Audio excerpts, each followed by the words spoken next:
तर फायनली आम्ही भीमाशंकरला पोहोचलो. पण पोहोचताच लक्षात आलं, की मंदिराजवळची पार्किंग पूर्णपणे बंद केली होती. कारण गर्दी खूपच जास्त होती. म्हणून आम्हाला गाडी खूप आधी पार्क करावी लागली.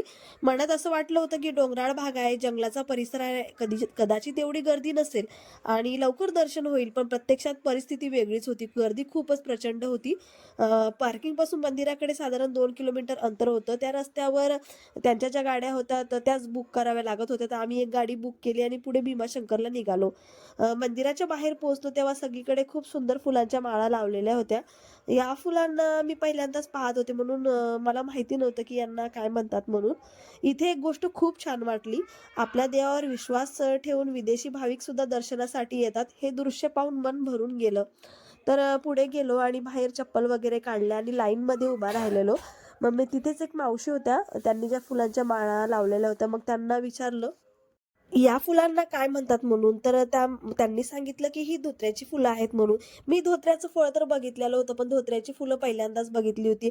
मावशीने अजून एक खास गोष्ट सांगितली की ही फुलं साधारण 1 वर्ष टिकतात. हाताला थोडीशी अशी चरचर लागतात, पण दिसायला खूप सुंदर असतात आणि महादेवांना फार प्रिय पण आहे.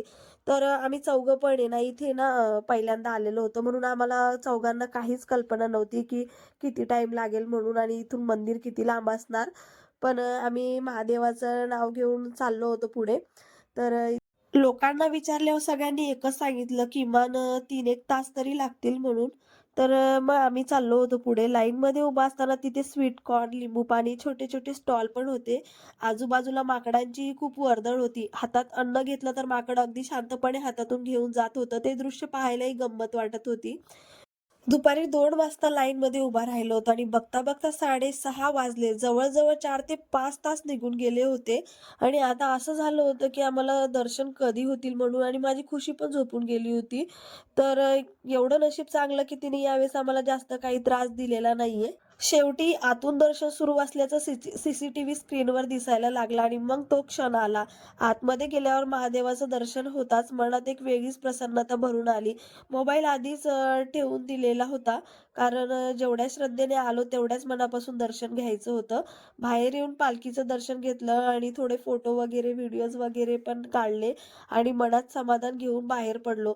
रात्रीची गर्दी आणि पुढचा प्रवास रात्रीचे 9:30 वाजले होते, तरीही गर्दी तशीच होती.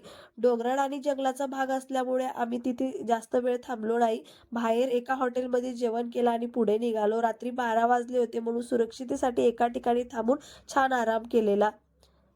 तर भेटूया नेक्स्ट व्लॉगमध्ये. व्हिडिओ आवडला असेल तर नक्की लाईक करा, शेअर करा. बाय.